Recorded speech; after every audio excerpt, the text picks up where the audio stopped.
he showed me his hands. And what happens, he put his hands on his hip and he just stuck his finger in it. When I threw the punch, all of a sudden I saw something flying by my face. And I was like, what was that? And it was this karumbit. And it was a small one that just stuck out just a little bit past his hand. And I went, oh my God, that's the coolest thing I've ever seen. Welcome to the Martial Theory Podcast. Greg, thanks so much for joining me. I really appreciate it. It's a pleasure being here. So why don't you start off by giving us just a couple minutes about your background in the arts and how you came to be here today? Okay, well, basically I started my martial art way back to 1973 is probably when I first started my interest in the martial arts, and it was the whole Kung Fu craze that was happening in the 70s. Yeah. Bruce Lee and all that stuff, you know. And but my recent started in about 1989. That's when I started. I mean, I took Shotokan karate and judo and stuff like that leading up to 1989 where I found JKD. And I found this school, which was recommended by a friend of mine who, he didn't go to it, but he said looks like a really kick-ass school. So I was like, okay, I'm in. So I went there, joined it, and it changed my life from then on. Because what it did was it exposed me to all these other arts that I never knew about. Yeah. So I started training in JKD, Kali, Silat, Savat, Thai boxing, all these other arts. So it was interesting. I never heard of Silat before. And when I saw it, it just blew me away. It just blew me away. Because the funny thing is that as you're growing up, you're watching, like I said, you're watching all these movies that's growing up, and it's almost magical. You know, you see the guys throwing the guys around, barely any effort. It was amazing. And then when I started traditional karate, I was like, okay, it's not the same. Right. So then I was going in and out and looking and searching and searching. And then when I came across this, it was like, oh my God, this is it. This is what I was dreaming about and finding, and finally I found it. So, and lucky enough that I understood, because the person I saw was Pendekal Polituris. And I saw this older man really throwing around young guys. And I said, okay, I'm still young, but you know what? When I get older, I want to still be doing this. And this guy does it. So from then on, I said, you know what? I got to learn this stuff because of the future. I want this path of martial arts to go for the rest of my life. So I stuck with it, thank God. Because if I would have started now at my age, might have been a little more difficult to pick it up. But because I had that time and I had the patience, and then I found the right teachers, I was very, very fortunate. So, and that's what kind of brought me here. You know, I started, you know, had a school for 20 years. Then after I closed my school, then I started doing seminars and private lesson only, and traveling around doing, you know, different types of seminars and workshops and demonstrations. And I got to meet all these different people. And I really found that it's a good way to spread the art. I really want to spread the art of Silat. It's fairly new. My guys are not that thrilled that I spread it too much, because their thing was, this is our secret weapon and you're letting other people know about it, because it's very different from anything you've seen. Sometimes you look at it and you go, it looks familiar, but it's a little different. It's a little different. So, and like I think I told you, you know, the style I teach is Buka, Jalan, Penjak, Silat. Buka Jalan is opening the way. Penjak is the training, and Silat is the fight. That's what that means. It is a system I teach, which is different than just techniques. When I tell guys, I teach a system, I don't teach you techniques. And that sounds kind of funny because they see me teaching a technique. But what I do is a system is principles, physics, strategies, tactics, psychology, all that stuff goes into this art. So if you look at tactics and strategies, a lot of people have that confused. Strategies are the plan of action, and tactic is the action taken. So we use these principles and theories and philosophies, and we express them through a technique. And that's what's important. So a lot of times, and I feel bad for some guys that are out there trying to find something. And they'll find a teacher, and the teacher just teaches them techniques. And it's that old saying of, I can fish for you, I can teach you how to fish. This, when you learn a system, it teaches you how to fish. And that's what we're trying to do here. We're trying to teach people how to fish. I want you to understand. And that's another thing. I say to guys, people know Silat, but they don't understand Silat. Mm-hmm.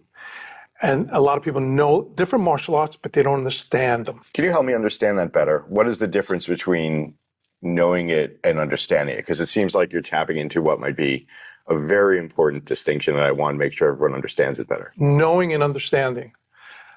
Know something really comes down to understanding has levels.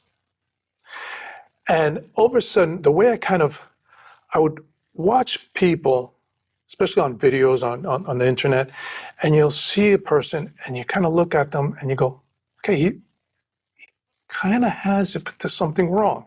Something's quite not right. And what it is it's his understanding of the art. Once you get an understanding and a deeper level, this is the thing. A lot of people nowadays, they like surface learning. So they jump from one system to the next. And they get a little taste of it. And they go, well, I did 2 years of Thai boxing. I know Thai boxing. Right. I know a little bit of jiu-jitsu. I know this, I know that. Yeah, you know it, but you don't understand it. Because when you stop and you go deep into a system, that's when you really find the answers. That's why when people go, oh, you moved smoothly, it's because I know the system. I've dug deep into the system. And there's a lot of little nuances. My instructor says there's secrets. They're not really secrets as we think about it, but it's our method of doing things is our secret. So people know stuff, but to really understand it, because what's happening is this. We have linear thinking. And when we first start training, it's linear. I do this technique, you counter with this technique. I do this, you do that. The reality is you have to graduate to abstract. Yes. You have to be abstract because in life, in a fighting situation, there is no linear. You have to be able to adapt. The system will find the answer for you. So I don't have to sit there and go, okay, he attacks me with this punch. I'm going to use technique 101, or 103 would have been better. No, I just go, okay, throw the punch and let's see what the system does. Mm-hmm. And it'll find the answer. And sometimes you'll do stuff and you go, geez, where did that come from? And that's the beauty here. That's why learning a system is more important than just learning a bunch of techniques. Because you can't sit there and try to recall anything. You can't think. There is no more thought. When you're in a confrontation, you cannot think. Things happen so fast, you have to just react, and the body has to react. So the system has to come out, has to take over. So it's you are the system. It's coming right out of you. There's no more thought. I think that's the difference. And the levels of understanding. You'll see guys go 2 levels of understanding, 3, 4, and 5. That's the difference. And even till today, I'm still trying to go deeper and deeper and deeper and understand more and more and more. I've been doing this for a lot of years, but I still feel like I can learn more. My learning never stops. Once you think you're done, you are done. There's nothing more. My thing is, it's keeps me excited, keeps me wanting to train, and when I come across stuff, even when I'm teaching, I'm learning. So it's a constant learning thing. So you'll never be bored. And this art of Silat, you'll see it never stops giving. It keeps on giving it keeps on giving. Also, it enhances any other art you do. Once I started learning Silat, my Jeet got better, my Thai boxing got better, my Kali got better. Everything got better because I started looking at physics, which is, the properties of matter and energy. So I'm looking at all these things. I'm looking at leverage. I'm looking at positioning. I'm looking at the center, my center of gravity. I'm looking at all these things because of Silat. So now when I throw a punch in Jeet Kune Do, I'm looking at where my balance is, where I'm generating power from. That's the key. So this enhances anything, but even if you didn't do any other art, it is, to me, again, I've been doing this a lot of years, and it's not because I'm doing it. If I found something better, I'll be the first one online. I just haven't found something that satisfies me totally than this art. If you're enjoying this podcast, please subscribe, like, and follow. What takes 5 seconds for you actually means a great deal on our end. More than that, nothing is more powerful in our martial community than word of mouth. So please tell other martial artists you know about this podcast. Better yet, send it to them. And if you haven't already, please check out my book, Martial Theory, which has been called The Art of War for the Martial Arts, and which is available on Amazon in paperback, ebook, and audiobook formats. And if you want to join the movement of martial artists coming together to dig deep into martial arts theory and strategy, then join us at martialtheoryu.com, where a range of senior instructors and I provide instruction, articles, live events, Q&A sessions, discussion forums, and more.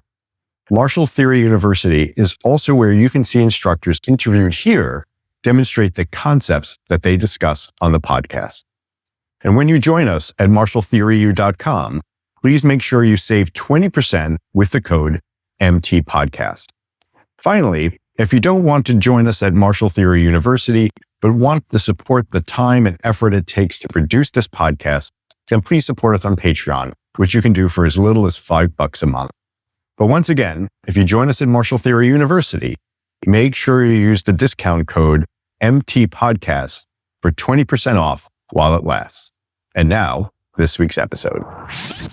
You mentioned the difference between knowing and understanding, and that's one of the things that I'm trying to work with respect to martial theory, and helping people see that maybe they think they know, but have they really considered what it is to mitigate error in their art? Or have they really considered all the aspects of deception in their art? Have they really considered all the aspects of what speed is in their art, or what have you? And trying to offer people a way to go deeper. I'm wondering, in your journey in Silat, what's something that you understand at a deeper level now than when you started? A particular theory or principle? I'm sure it's just about everything, but maybe you could identify one key principle or theory, tactic, idea, something that you understand now that maybe you didn't even see when you started training. What's something that has revealed itself to you over the years? Well, you look at just body alignment. And this has nothing to do with system or style. And there's a difference between system and style, and I'll go back to that I'd like in a to second. understand that. So when we throw a punch, now, if I throw a punch up like this and I go out, because this could be a cross from any system, the structure is incorrect. It's not efficient. My teacher would say, this is good, but this is better. Not saying I can't punch a guy in the face like this, but if you look at the structure, it is a weak structure. Everything is on my shoulder. Also, I'm exposed. So what I need to do is keep my elbow down when I throw a punch. One, I'm still covered. Here, I'm exposed. Plus, this is going to be a weak punch. For an example, if I told you, if your car broke down, I told you, I need you to push the car, please. You would not go like this to push it. In other words, you would go like this. Not lifting your arms way out, okay, for like wings, but Right. pushing close to the body. I'm trying, for people who are listening on the audio version, I want to make sure. Yeah, the elbows have to come down, right, pointing down to the ground. Structurally, that makes you strong. It engages your body. Once you lift that elbow out, what it does is it puts a lot of strain on your shoulder joint. Yeah. And if you don't believe me, try punching a heavy bag both ways, and you tell me. Anything I ever say, I tell guys, go try it. Yeah. And if I'm wrong, I'll be the first one to tell you. But just try it and you'll see the difference. As we're going in, one of our main principles is we are the director. We're the ones that take charge. So once a fight happens, it's like a conversation, right? Conversation is this relationship we have with each other right now. Now, how do you control a conversation? I ask you questions. What is my question? I'm going to throw a punch at you and see what your answer is. I don't know yet what your answer is going to be. And I'll lead up to my next question, and my next question, and my next question, right? So I keep control of the conversation, but I also keep control of the fight. Even though when I come in, you might think, even if you've thrown a technique at me, I take control. I have to. That's one of the main principles that we do. Principles, when you look at what is principles? Principles is a fundamental truth that serves a system of beliefs, behaviors, and a chain of reasoning. That's what principles are. So when you don't have that in a system, it's going to lack. And then again, you have a technique, and then you're thinking, okay, because my teacher would say this, he would draw a box, a perfect box. And he goes, okay, this is a technique that you're practicing in class. Everything's perfect. Perfect 90 degrees. Now, the reality is it's distorted totally when you're in the street. So you have to adapt. You have to be flexible. When you have a system, again, that will adjust. Almost organically, it will just adjust and pick up. And understanding. Again, when we go back to understanding, when I come in on a person, already I'm registering my center of gravity, but I'm also registering your center of gravity, and I'm feeling. This is something that lots of systems of Silat do, but yours in particular works a lot with that immediate touch, right? And then sensing the two different body positions and center of gravities right away. Is that accurate? Yes. So right away when we come in, because if I go in, and this is the thing, is a lot of times guys, when they parry something or they move out of the way, if I do a technique and nothing has happened to you, I look at it as a waste of time. Anytime I move, something has to have occurred. Because once I'm able to affect your center of gravity, change shifting of your weight, now I'm able to affect you differently. So if I come in and I move your hand, which makes your body turn, well, it's going to be harder for you to throw the next punch or kick. And now I've already entered, and now I take control. You would have to take an initial step out or something to regain your balance or structure. And that's another thing. Structure is really, really important. When I go in, my structure is very important. Like when you see me do Silat, I go into a low base. Well, if I'm in on you, I need to have good low center of gravity. So I have a good base. So I can't be toppled over easily. Obviously, if the guy is huge, yeah, eventually he'll get you. But my thing is I'm trying to buy seconds. That's all I want. It's a couple of seconds here and there. So the structure, the pressure I put on a person. So again, when I go in, I'm asking those questions. I'm coming in with pressure on you. And I want to see what your response is. And if you don't give me a good response, you're going to go down. That's the idea. Something I talk about a great deal in the book, and you're using almost some of the exact same language that I reference, which is, first of all, we want to be the ones always asking the questions because it never gives them a chance to ask us a question, right, to which we have to respond. Instead, we want them to be the ones responding. And we're also always trying to steal at least the next second of the fight. Maybe we can't take all of them yet, but we want to steal at least the next second. And you do that a lot through, again, you said structure and balance. And I want to return to those because So I always tell my students, if you just block a punch, it doesn't do anything to stop the opponent from throwing the next punch. But if in some way we affect structure, in some way we affect balance or orientation or positioning, then in some way they have to correct themselves before they can do anything back to us. And that seems like where you're headed with respect to your concept of control, that you're very much about, and I've watched you practice, always establishing hopefully increasing increments of control over the opponent. If you haven't established it right away, then at least incrementally getting more every second or every movement. Is that a good way to encapsulate a lot of what you're trying to accomplish? Yes, exactly. When I come in, right away, when I take control, I'm putting that pressure. I don't relieve the pressure.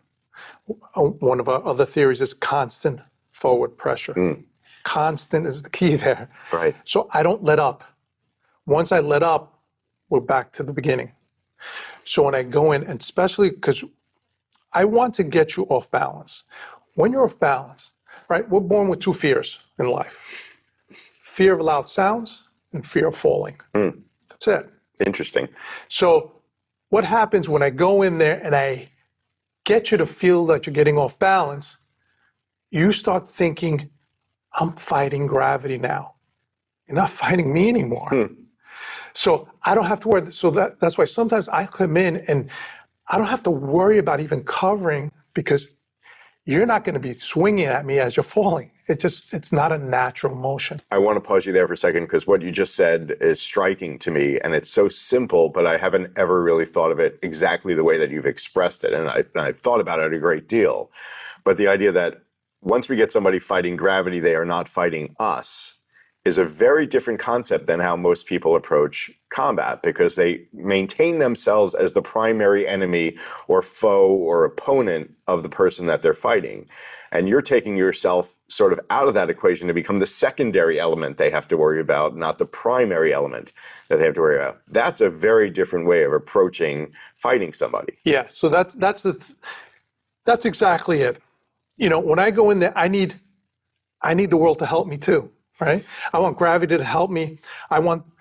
Technically, when I throw a punch, I tell guys, I don't throw a punch, the earth throws the punch, right? Right. That's why the base is so important, because I need the base to generate power. Sometimes you'll see like little tiny motions and you're like, is there power? Yeah, I'm generating the power with my structure, my hip, my shoulders, the ground, my legs, everything is going into play here. It's like similar to like Bruce Lee's 1-inch punch, Like a lot of guys, I showed guys the 1-inch punch and I go, this is not for you to go use it outside. Right. What it is what it's demonstrating is the timing, the body positioning, the alignment. So when I throw a punch, I don't have to wind up. Again, we go back to that elbow up and have the fist way back. If I'm able to generate power with 1 to 3 inches away, now if I have it at normal distance, maybe 6 inches away, I should still be able to generate a tremendous amount of power. I need that power because Silat is infighting. Sometimes I'll say it's grappling, but sometimes people have the wrong picture. They think clinching. Yeah, they think wrestling. Yeah. They think jiu-jitsu. When I say infighting, that's a little bit more like what we're talking about, because I'm coming in there. I don't want to see. This is the thing that people overlook. Martial art falls into two categories: self-defense and sport. And while both are great, there are some techniques that only work in the ring and some techniques that only work in the street. I was with my BJJ instructor, and he was showing me this technique on the mat, and he goes, okay, just slide your face on the mat to this lock. And I'm thinking to myself, okay, then I'm thinking concrete, and I'm going, okay, I'm not the greatest looking guy in the world, and I'm going to be really bad looking after that. Right. So I had to take that technique and really just throw it out the window. Because for me, I'm not planning to go fight in UFC. It doesn't work for me. Yeah. And the same, when I'm out in the street, I'm going to take a guy and I'm going to throw him. Now his head's going to probably bounce on the concrete, which works great for me. On the mat, he's not going to feel it much. Yeah. So you have to distinguish. Other differences between of self-defense and sport. I know who I'm fighting in sport. I know when it's happening. The guy's more or less probably my size. He probably has about the same amount of experience, ability. Yeah. I also have a ref that's going to help. There's no weapons. There's only one guy. There's very, very few unknowns, and that probably won't die. In the street, I don't know when it's going to happen. I don't know who it is. I don't know if he has a weapon.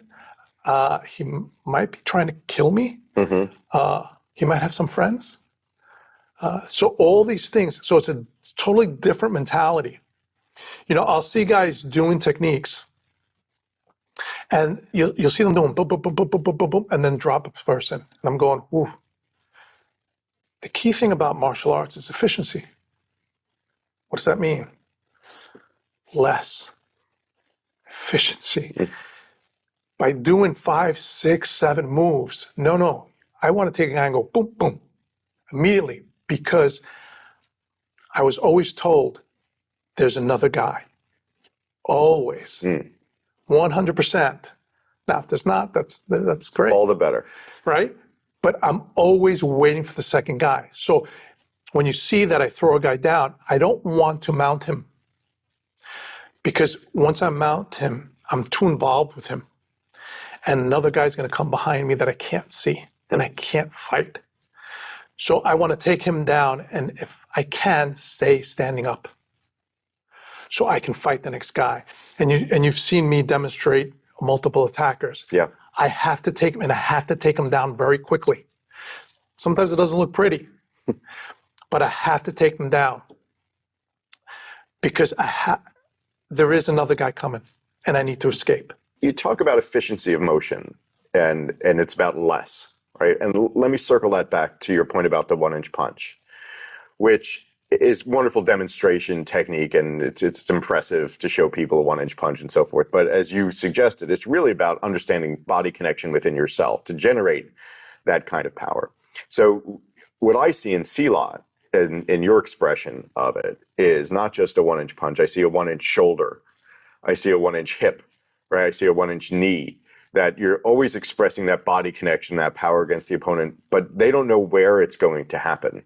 And I think that seems to be an interesting asset of Silat to me in your expression of it compared to some other arts. Whereas if we're kind of more kickboxing, we get a better sense of where, or doing traditional karate, we understand where the technique is coming from more. And we see that manifesting visually often. Whereas in Silat, it seems to me, as you get in close and you're touching at different body parts, that we don't know where that power is going to manifest against us at any given time. And that's not only efficient, it's also deceptive, and it's controlling, and it's off-balancing, and it's fast. Is that an accurate way to Yes. assess what you're doing? Yes, it is. We take a technique and we break it down. So let's say this techniques, I break it down into 3 components, let's say. And I separate each one. And I show you how each one can take a person down by themselves.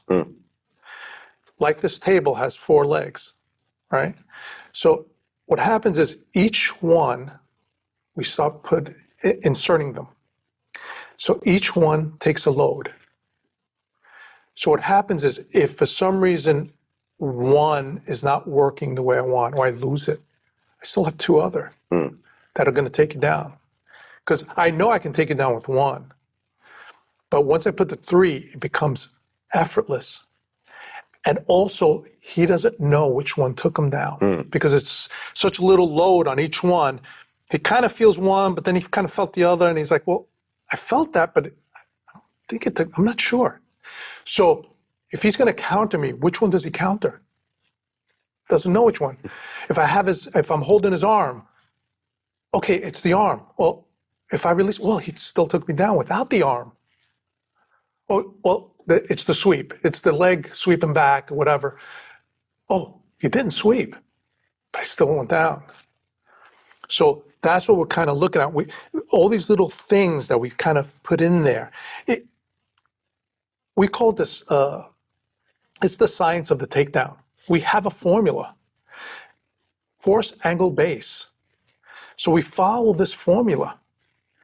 It's while it's a simple formula, it's not simple to produce. Explain force angle base to me. I want to understand that better as a process. Okay, so when I come in, I'm putting some force, right? Mm-hmm. So it could be a punch, it could be a lean, it could be a push, right? Then angle. So I'm either pulling you, pushing you, leaning on you. So now you're going to a certain direction that I'm dictating where you're going. And then the base, I have a strong base and I'm going to take your base out. Okay.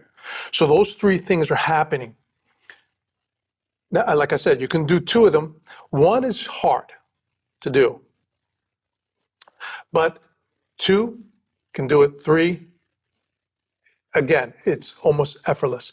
I tell my guys, actually, when they're doing a technique, if they're using muscle, they're doing it incorrectly. Yeah. It should be effortless, and you want it that way. You want to train that way. Because if I'm going in while I'm in class and I'm able to throw this guy, you know what? And I'm barely doing anything. The reality is out there in the street, I'm going to probably put a little muscle into it, a little faster, a little harder, which is okay. Yeah. He'll hit the ground a little harder. That's all. Yeah. So that's what it's all about. Would you say the objective, therefore, is to take somebody down, or is that one of the possible repercussions of your actions? So you're frequently talking about getting people down. Is that the goal, or is it part of the system, part of the process that may or may not occur? Might you defeat somebody in another way that's equally good? That's a great question. The reality is the art is hitting. Mm-hmm. I'm going in and hitting. I'm not thinking of sweeping you. What's happened is almost incidental or accidental. I come in, I start hitting you, and then you give me your leg, and then I take it. Or I start sweeping you, and then I'm still hitting you as you're going down. That's the best, the best possibility. But yeah, my thing is I want to hit you and you fall. Like sometimes we'll do an entry and the guy in class and the guy will fall, and they go, well, Sifu, I didn't get a chance to sweep him. That's okay. He's down. He's knocked out. That's good. That's the object of beating this guy. That's all we want. Now, if I hit him and he goes down, or I have to sweep him, he goes down, or I put a lock on him, he goes down, whatever works. That's all I care. But it's really, I'm thinking hitting. When I'm coming in, it's hitting first, always. We call it tenderizing. Because if I tenderize you, trust me, you get tenderized, the sweep works really good then. Because now I really have no resistance. Sometimes when we're showing it, we omit the tenderizing or the punches just so we can work on the sweeps. But it's really the main thing is the hit. That's the main thing. And sometimes it puts it right into the sweep. Similar in a lot of ways to what I describe to my students and when I do seminars, which is simply that what's going to happen is going to happen.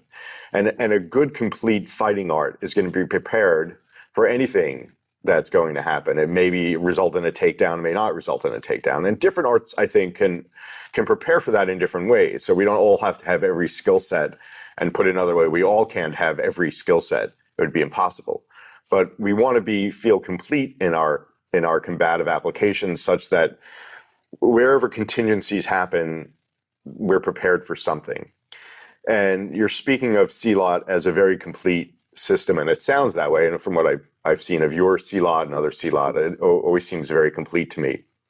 But I'm curious, if you had to identify a point of weakness in your system, maybe it's a point where you haven't explored it enough and developed it enough in yourself, so you feel that's an aspect of it where you're not as strong personally, or an aspect of the style in which it is not as complete you feel overall, because no style is perfect. What might that be? And I'll give you one that I'll ask from an outsider's perspective. As someone who's spoken to a lot of Silat people, this has come up for me at times, which is depending upon the system of Silat, which in there are hundreds of them. So it's like saying martial art almost, Yeah. right? But I don't see in yours as much work with long kicks, for example, long range techniques. And I'm not saying that's a weakness of it, but let's say it's an aspect of it that's not as developed or involved as some other aspects of it. Would that be accurate? Or if not, what would you identify as that particular part? Well, there is kicking. The kickings look a little different. Is it long? I mean, there's just a side kick, a front kick. It just looks a little different. We have kicks from the ground as well. You don't have, again, you don't have that dancing around, right? It's very different. It's like when you see two Silat guys sparring, it's really like they kind of like feeling each other out, then it's a crash. Mm-hmm.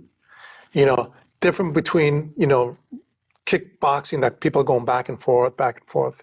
It's very different. Maybe it lacks the power of boxing in punching, but we still hit hard. We're not trying to see.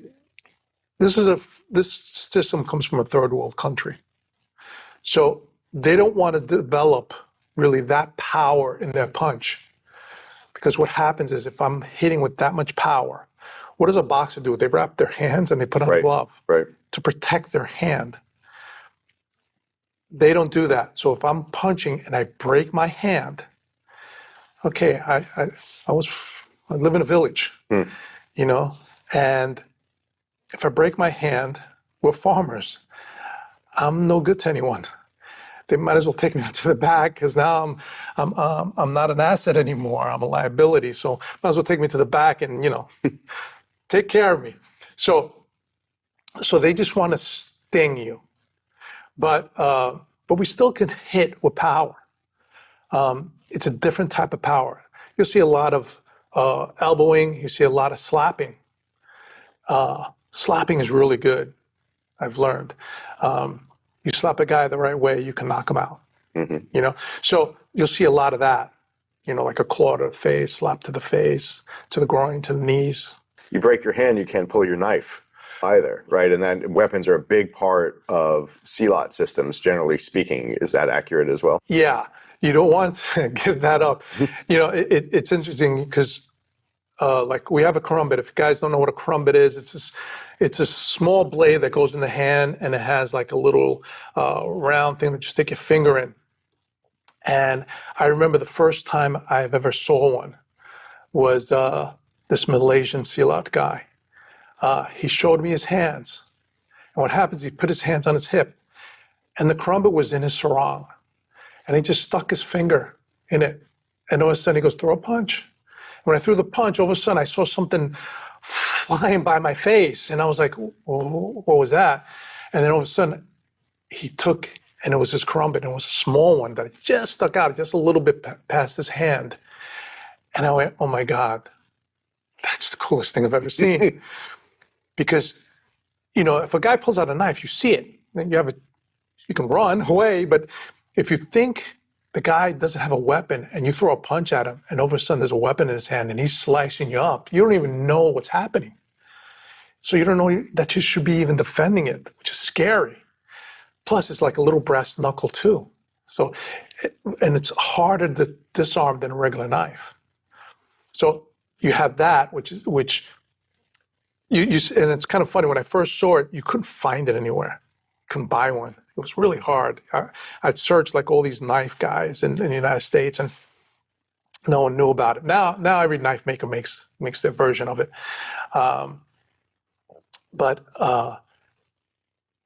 You have the crumbit. You have the other weapon is the sarong. You use that. Like, I joke around with guys. I go, don't mess with guys that wear dresses,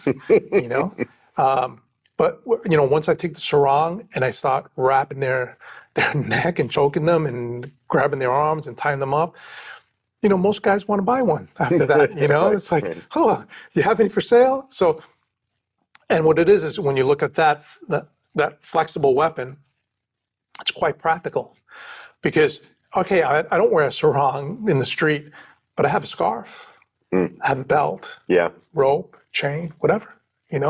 I could take a T-shirt and use it, and now I have a weapon all the time. And even if I had my sarong, I could just put it around my neck, and they'll think it's a scarf.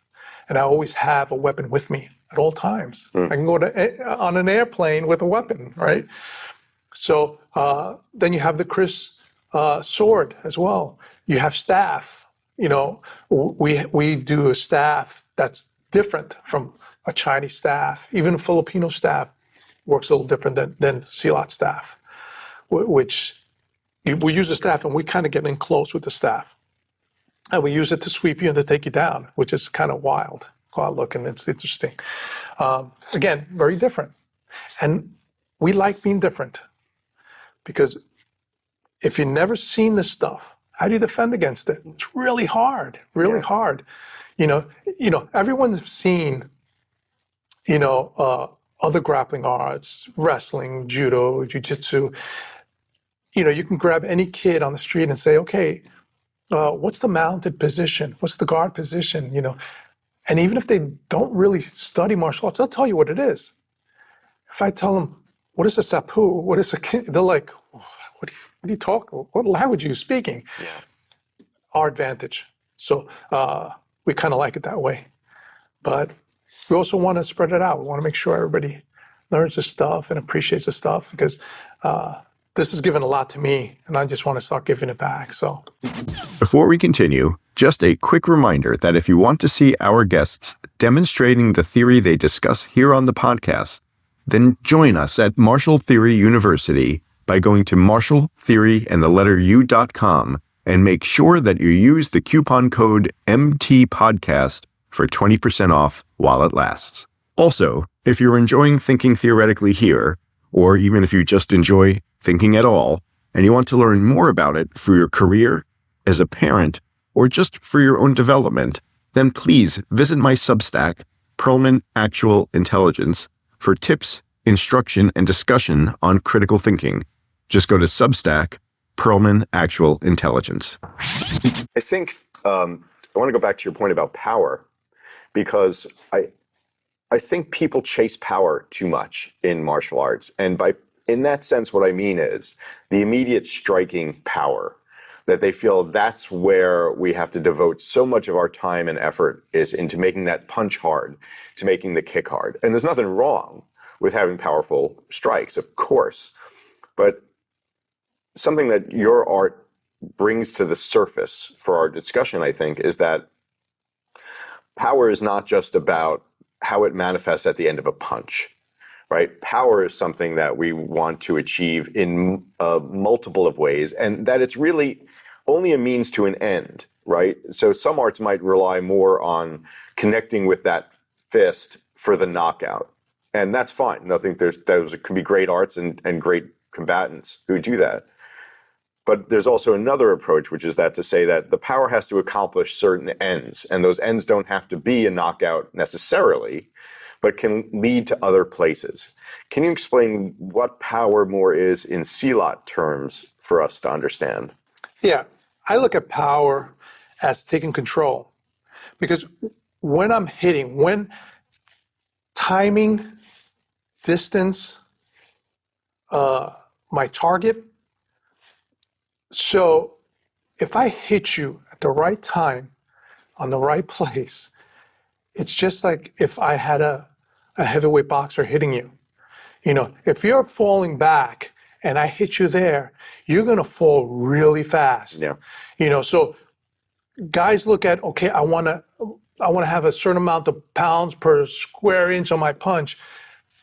That's not that important because if my distance is off, you're not going to hurt me. And then we do stuff. Actually, we do a couple of drills on working distances. And this is a demonstration I sometimes show. I'll tell a guy to kick me, a side kick to my belly. I say, go ahead. But I watch him. And just by looking at him, I know where the end of his kick was going to be. So I make sure it just taps me. Now he's kicking me hard, but it taps me because I just at the end where it's finished. So understand that, but if I go in 2 more inches, I'll probably be on the floor. So understanding that on the receiving end, I also understand that on the giving end. When I go to kick you, I want to make sure I penetrate you. I'm always looking at your center line, always. I'm attacking your center line, always. And I don't mean just cutting you in the back. I'm thinking of your spine. I'm thinking inside of you. So it doesn't matter what angle I'm at, I'm trying to hit because I want that spine or that center line to move, which is also telling me your balance. All right, so that's what I'm doing. I'm constantly aiming for that, understanding that. Even when I come in and we're touching, I'm feeling that center and I'm moving. That's going to give me power because power, I have control. I have control of you. If I have you off balance, it made you weak because you can't throw a punch. And if you do throw a punch, it's a half-ass punch, right? So you're off balance. I try to always keep balance throughout my technique. I try to keep balance. I want to circle back to something you said much earlier, and I don't think we've got to the full distinction. You said there's a distinction between style and system. What's the distinction between style and system? So I have 2 students. This is the system. I teach you both the system. He goes out and student A goes out and teaches some guys, but he likes more down low stuff. That's his style. B, he doesn't like to go low. His knees hurt. He wants to stay standing up. That's his style. They're still doing the system, but they start doing their own style. And the style also is their influences too. Maybe this guy did some Wing Chun. Maybe he did some Thai. This other guy did some BJJ. And so that influences come in. They're still honoring the system because they're still following those principles. But this guy just emphasizes here, and this guy emphasizes there. That's the difference. I love that distinction. Do you think this is true? I think that as we begin in martial arts, we always try to look like our instructor, right? We try to move like our instructor, get the feel of our instructor. And then I think the people who become really good, the people who go from training in martial arts to becoming a martial artist, are people who then stop trying to emulate the instructor entirely. You know, I think we're always still learning from our instructors, of course, but they start to express it outwardly themselves. They adopt it to their own expression of the art. Do you think that's an accurate distinction to make between someone who's learning martial arts or someone who's a martial artist? And if not, how would you characterize it? No, I actually agree with that 100%. In the beginning, like that linear thinking, right? This is our example. This is the only thing we know. So we're going to try to mimic as much as we can because, like, okay, that's the correct way to do it. I'm going to mimic. There's always a time as a student, and my teachers, and I love my teachers so much because they say question everything. They go, question me. Bruce Lee used to say the same thing, question me. So what happens is when you're questioning, it's not that you doubt anyone, and it's that you want to understand deeper. So when I start my journey, my personal journey, I have my teachers and my influences, but I'm thinking and I'm noticing things and I'm discovering things. So the greatest compliment I can get is from my teacher when he goes, "Oh, I saw you do that. That's pretty cool." You know, because that was me.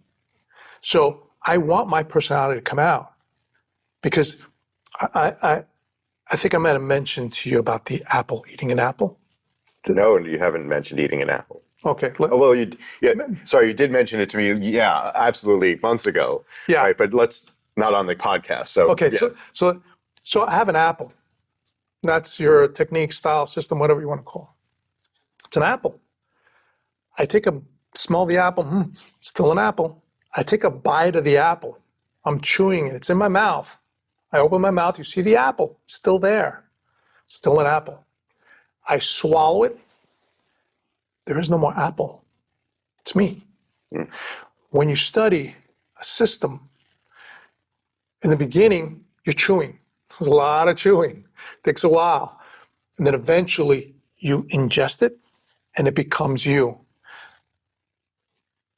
This system, when I do it, it comes out. I don't think about it, and it's who I am. I can't separate it. That's why when guys go, I train in martial arts, or I'm a martial artist. Right. You can, when you do martial arts, you also do bowling, you also do, I don't know, pickleball.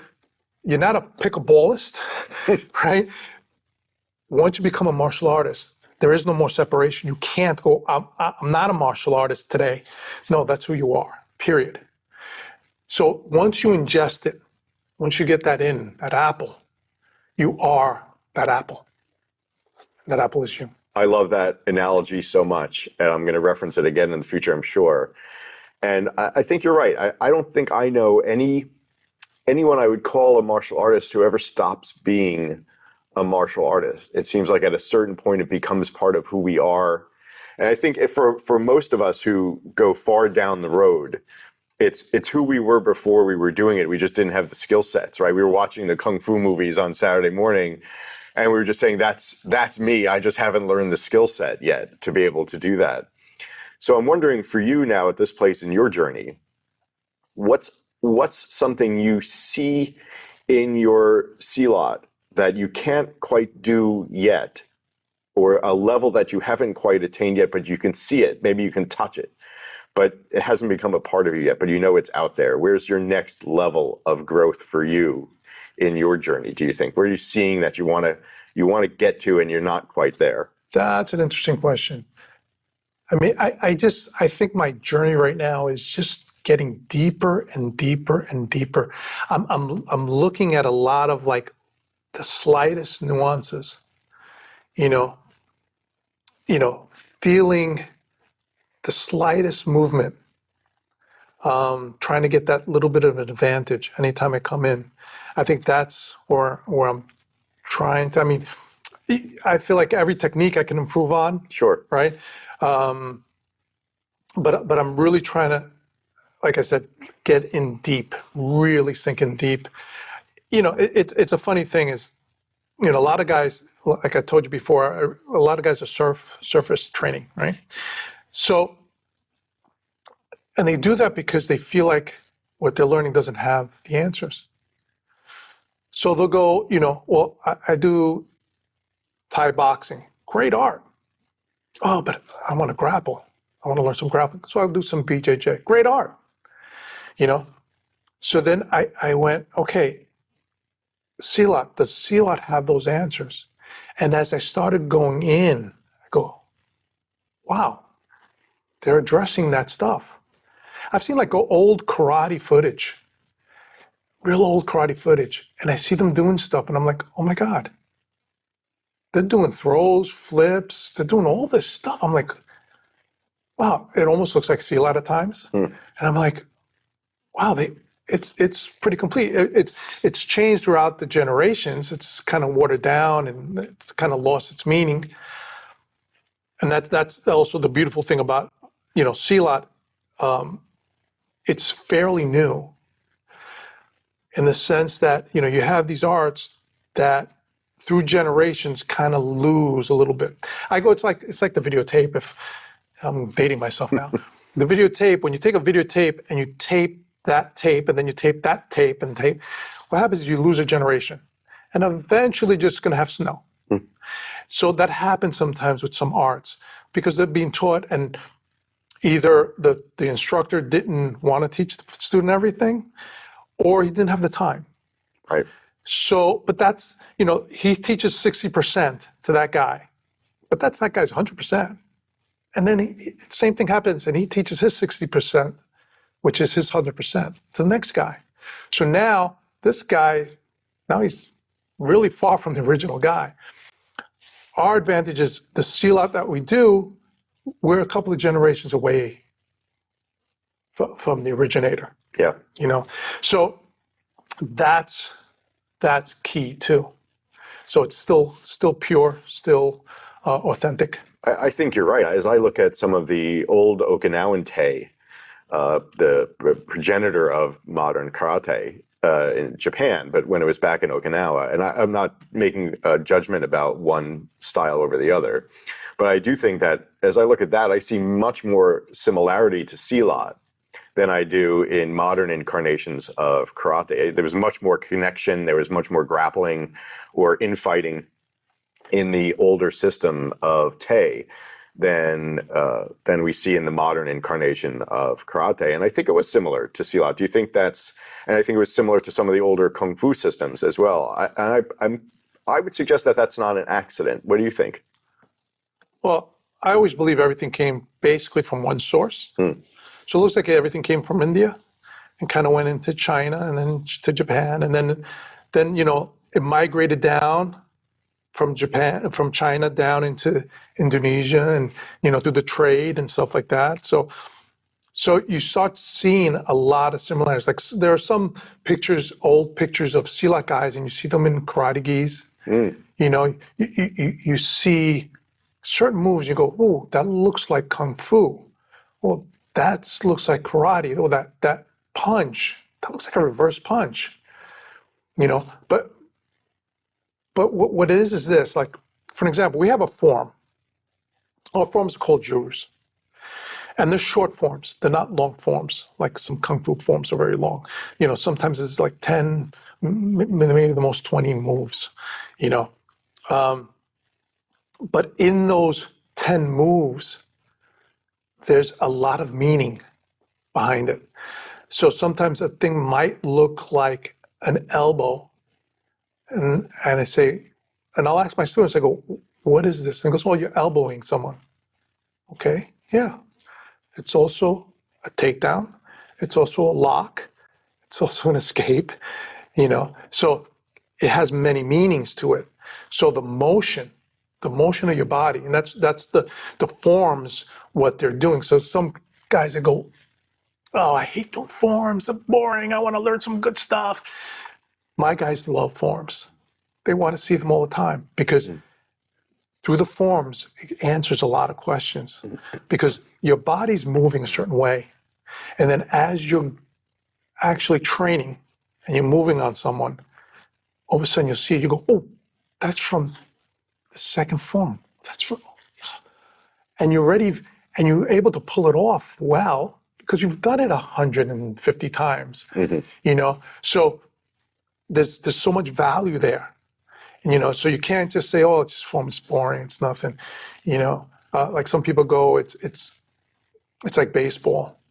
They go, oh, I'd rather throw the ball at you and or hit the ball and you catch it and stuff like that, or so throw the ball so you can hit it. I go, yeah, but in the beginning, you put the ball on the tee. Actually, even before that, you teach him how to swing with nothing. Then you put the ball on the tee, and then he hits it. And then you start soft tossing. Same thing. The juru's helping you there. Even though, it helps you work out on your own, and you see your positioning, and it becomes natural. You have to do this stuff a lot because we want that apple, right? So my body starts moving a certain way. I have a certain attitude. Like sometimes you'll see guys kind of move kind of like that, and it's not like they want to be fancy. This all means something. Any little motion, any hand motion, while there's like a dance.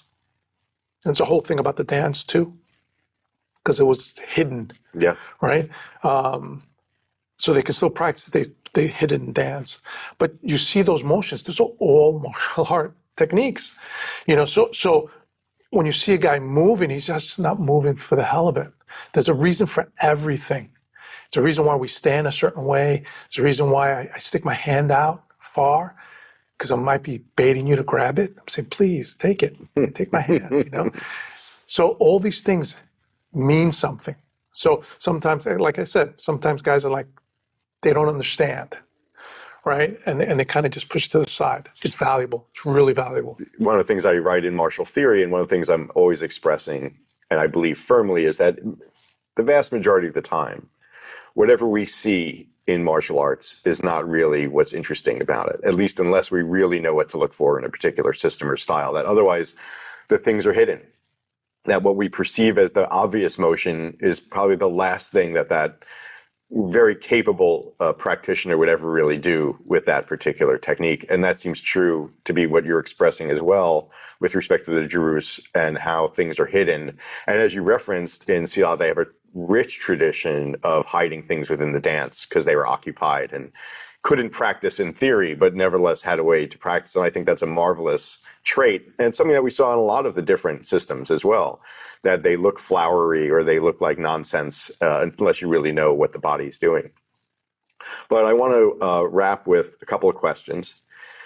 The first is this: you're a senior instructor, you've been around the block a lot of times, and I'd love to know if you have a piece of advice for other instructors out there, maybe younger instructors in any system who just don't have the experience yet, and they could be wonderful instructors in their own right, but we always try to get better with age, or any other instructor in any style. What's a piece of advice you would offer in terms of teaching martial arts that comes from Silat and your experience in teaching Silat particularly, or just as a martial arts instructor in general? Obviously, you're capable in many different systems. So what would you say is a piece of advice you have for other instructors? First, one thing I've always told my guys is go to where the student is when you're teaching them. You know, sometimes you have all these different levels, and sometimes you can teach someone that's not at that level yet, so I have to go down. Or if the person is advanced, go up to his level and teach them. That's one thing you have to realize. And as you're teaching also, like, especially when you go out to do like events and stuff, know your room. You know, sometimes you start teaching and all of a sudden you see like a lot of blank stares and you go, okay, let's tone it down. Let's pull back a little bit. Let's start from the beginning and stuff like that. Personal growth, you should never stop growing. You should always try to improve, always. You know, no matter what your art is, I always believe you should know. Like a person goes, well, I don't want to know Silat. I don't want. Okay, that's fine. I have no problems with that. But to know your art, you need to know other arts. Because I have to know what other guys are doing so I know what I'm doing. To know your art, you have to know other arts. Is that because you need the points of contrast to get better perspective on what you're doing? Absolutely. I need to know what they're doing, what I'm doing. How do I counter him? What is his thinking? You know, a certain thing about Jeet Kune Do, a misconception about Jeet Kune Do is adding. It's not about adding. It's about cutting away. So what happens is people go, oh, I need to know all these arts. No, I need to know about them. I don't need to be them. So I want to, if I'm playing football, I'm playing you and your team, I want to know, okay, you're a running team. You don't throw the ball much. I don't want to know your exact plays, but I want to have an idea of how to defend them. So that's what I want to do. I know a Thai boxer, he's trying to kick me. You know, a Taekwondo guy, he's going to try to jump and kick me. So I know I don't have to go study the art. So the same thing is I want to know about these arts, not so much study them. And last question then. So we have martial artists around the world watching this podcast or listening to this podcast. What's a message you'd like to send out to the greater martial arts community around the world for people to hear? What's important for the martial arts community to hear today from you? We're all a family. We're all together here. You know, it's not about my style is better than your style, my system is better than your system. It's not important. It's about sharing. I go out and now I meet all these other martial artists, and I love meeting them, and I love sharing. And I'll ask them questions, they'll ask me questions, and that's what it's about. And it's going to better all of us. You know, I'm not out to really fight them physically. You know, I'm out there to make friends and understand that, yeah, we're all in this together, you know, so let's, you know, be more friendly and share. No better message to end on than that. Thank you so much. Really Thank you so appreciate much for your time. having me. I appreciate it. Please share the work we're doing here with other martial artists. And of course, please subscribe and follow.